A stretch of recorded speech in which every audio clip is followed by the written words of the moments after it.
Saya selalu percaya bahwa dalam hidup ini tidak ada satu hal pun yang kebetulan, termasuk seperti kamu menemukan video ini.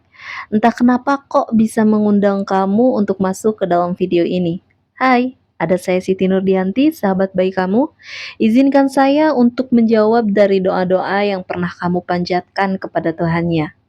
Anggap saja saya sebagai sahabat kamu yang ingin membedah masalah hidup kamu. Yuk, apapun yang sedang kamu alami, coba deh dengerin video ini sebentar saja. Kalau cocok ya udah praktekin. Kayaknya cocok nih, kita bahas. Halo semuanya, apa kabar? Ada saya kembali Siti Nurdianti, sahabat baik kamu. Pernah atau tidak kita menghadapi sebuah situasi di mana semuanya itu kayaknya gagal deh, Mbak? Gimana gagal coba? Udah umur segini contohnya, belum nikah, pengen nikah tapi gak ketemu juga tuh orang yang benar. Ketemunya sama orang yang gak bener mulu, atau maaf ya, diri kamu udah berusaha jadi seorang yang baik dalam belajar, tapi entah kenapa kok diri kamu gak bisa lulus-lulus gitu loh. Sampai maaf, mungkin ada beberapa di antara kamu, saya dulu memutuskan untuk tidak meneruskan ke kuliah deh Mbak. Udah deh, apa daya saya lulusan kampus yang nggak lulus-lulus gitu ya, alias drop out, nggak lulus sama sekali. Ya udah, saya ujung-ujungnya pasti jadi orang yang nggak sukses. Pernah nggak kamu kayak gitu? Atau baru aja di PHK nih? Atau merasa bahwa ya udahlah nasib saya memang begini. Kenapa ya saya sial terus? Kenapa ya kok saya nggak kayak kakak saya atau adik saya? Terus tiba-tiba kamu mendengarkan motivasi di luar video saya. Termotivasi sih, tapi kok kayaknya kurang masuk akal ya untuk dipraktekin dalam hidup. Sehingga kamu sebagai sahabat saya berkata, ngomong sih gampang, tapi hidup tidak semudah itu Ferguso. Kasihan amat sih Ferguso. Ya udah, sekarang daripada kita nyalahin Ferguson terus, gimana kalau kamu bergabung dengan saya?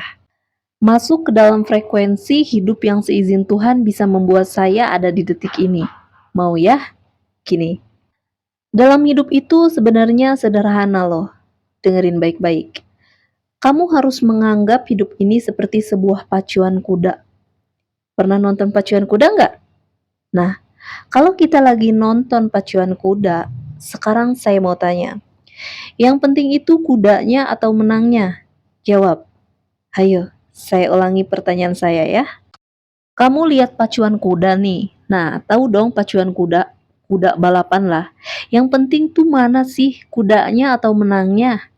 Mana yang lebih penting menangnya? Oke, kalau kamu bilang menangnya bukan kudanya, pernah nggak kamu ngelihat orang yang pengen banget beli kuda dengan tujuan supaya menang? Bukannya menang malah kalah. Sama nggak tuh kayak kita? Kita selama ini sering mentingin depannya doang, padahal lupa. Yang paling penting itu bukan depannya lagi, tapi akhirnya. Bener apa enggak? Coba lihat diri kamu sendiri deh. Lihat diri kita masing-masing. Diri kita memang berbeda nih sekarang. Mungkin diri kamu ada yang baru putus cinta, diri kamu ada yang baru keluar dari kampus, diri kamu ada yang baru di PHK, atau mungkin baru ditipu orang gede banget jumlahnya, atau baru dikeluarin dari rumah karena masalah keluarga apapun permasalahan hidup kamu. Diri kamu adalah manusia yang, mohon maaf, sekarang berbeda dengan orang lain. Betul apa tidak? Nah, sekarang wajar nggak sih di saat kita ngerasa berbeda dengan orang lain, wajar atau tidak kita mendadak menjadi orang paling yakin bahwa kita adalah manusia yang gagal? Wajar nggak? Wajar. Kalau wajar, kenapa sih? Kok kamu suka nyalahin diri kamu sendiri terus selama ini? Halo, saya mau tanya. Tadi kamu setuju dengan saya? Menganggap bahwa ya juga ya Mbak, wajar dong saya menganggap diri saya ini sebagai orang gagal. Orang saya baru di DO dari kampus, saya baru putus cinta, baru dikeluarin dari keluarga saya baru diberhentiin bekerja, saya nggak punya siapa-siapa. Wajar ya Mbak, saya menganggap diri saya sebagai orang yang gagal? Wajar. Terus kalau dari situ saya harus ngapain Mbak? Apakah saya harus menyalahkan diri saya terus? Enggak, yang harus kamu ingat, hidup ini harus kayak pacuan kuda tadi. Yang penting itu bukan depannya, bos. Yang penting itu akhirnya. Setuju tidak? Saya ulangi ya. Yang penting itu bukan depannya, Ferguso, tapi akhirnya. Iya enggak? Diri kamu boleh aja sekarang lagi belum nikah, tapi yang pentingnya apa? Keluarga bahagia kan? Keluarga sakinah, mawadah, warohmah kan? Keluarga yang diberkahi Tuhan kan? Ya udah, mau nikah umur berapapun kan bisa mencapai keluarga yang harmonis. Buat apa nikah ujung-ujungnya keluarganya gak harmonis? Buat apa coba? Ya enggak sih? Orang itu kita bicara pernikahan dulu ya. Orang-orang itu nikahnya umurnya macem-macem loh. Saya nikah nih umur 22 tahun, teman-teman. Teman-teman saya udah ada yang nikah umur 18 tahun, 19 tahun, 20 tahun, 21 tahun. Kalau ketika umur 22 tahun saya stres kayak kamu, nggak ketemu jodoh, keburu gila beneran, ya nggak? Betul nggak? Nah, sama seperti hal yang lain. Masalah kerjaan contohnya. Sekarang diri kamu ngerasa sebagai orang yang gagal. Karena apa? Teman saya lulusan kampus semua, Mbak. Saya cuma lulusan SMA. Saya tadi sempet kuliah mungkin terus drop out. Ya udah, Mbak, ujung-ujungnya karena saya nggak jadi orang S1, saya wajar, Mbak, jadi orang yang gajinya segini-segini aja. Hey, hey, Perguso, bangun. Bangun, Perguso. Kenapa saya bilang bangun? Kenapa? Kamu menyumpahi diri kamu sendiri dengan sumpahan-sumpahan yang jelek-jelek mulu sih. Bangun. Kata siapa orang itu harus punya S1 dulu baru bisa kaya? Kata siapa?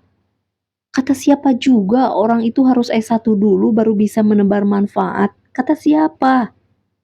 Kata teman saya, Mbak. Temenmu itu Ferguso. Temenmu tuh satu kelompok sama Ferguso itu. Ngomongnya gampang. Gampang ngomong tapi kok ngaco. Itu Ferguso ya. Betul tidak? Nah, yang bener tuh gini loh. Mau kamu punya ijazah apapun yang menentukan hasil akhirnya tuh kamu sendiri, bukan ijazahmu. Gak percaya? Ayo, saya tantang nih. Buat kamu yang kuliah sekarang atau mungkin udah lulus, saya mau tanya sama kamu. Apakah diri kamu masih ingat materi semester 2? Udah lupa ya? Kalaupun ingat, mungkin dikit. Sementara kamu kuliah berapa semester rata-rata? 7-8 kan? Buat apa kita mengandalkan 8 semester lama-lama kalau memang 8 semester itu ternyata kita cuma ingat 1 semester saja? Jawabannya, karena kuliah itu bukan untuk menjadi sukses. Kuliah itu untuk menambah wawasan, tapi sukses tidaknya kamu bergantung kamunya sendiri. Bener nggak? Apalagi? Mbak, saya baru di PHK. Oke, saya turut berduka cita ya. Terus?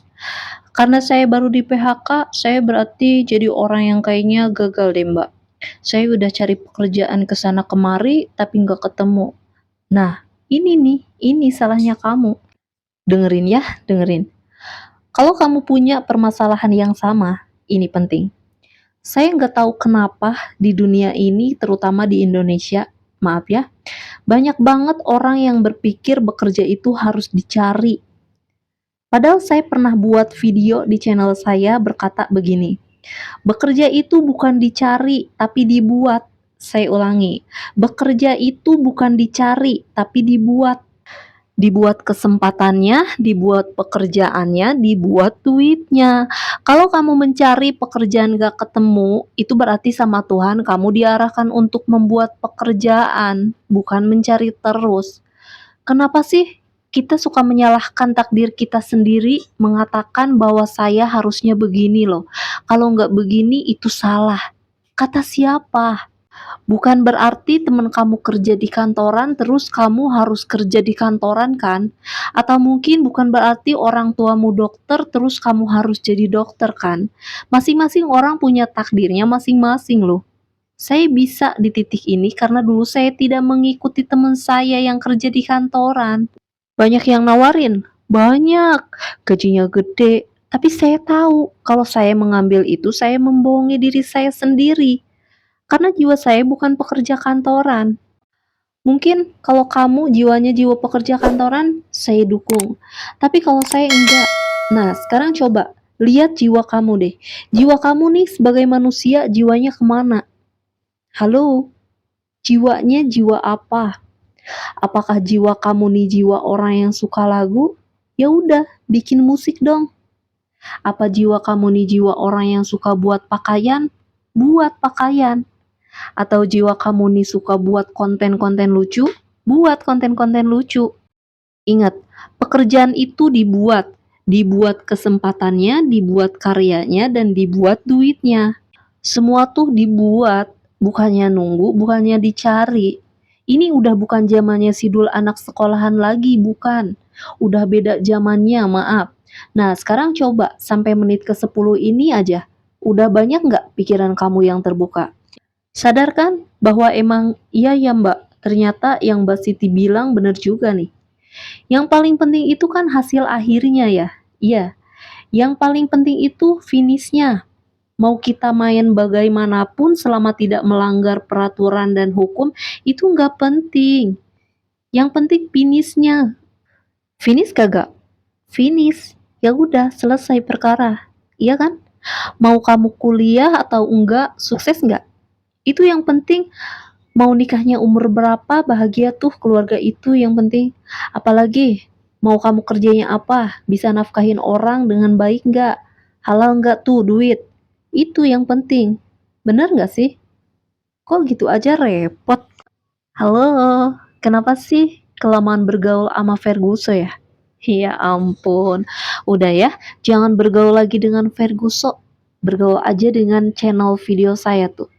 Di komentar banyak orang yang positif tuh ya. Jadi orang positif, jadi orang yang bergaul dengan orang-orang yang mau maju juga.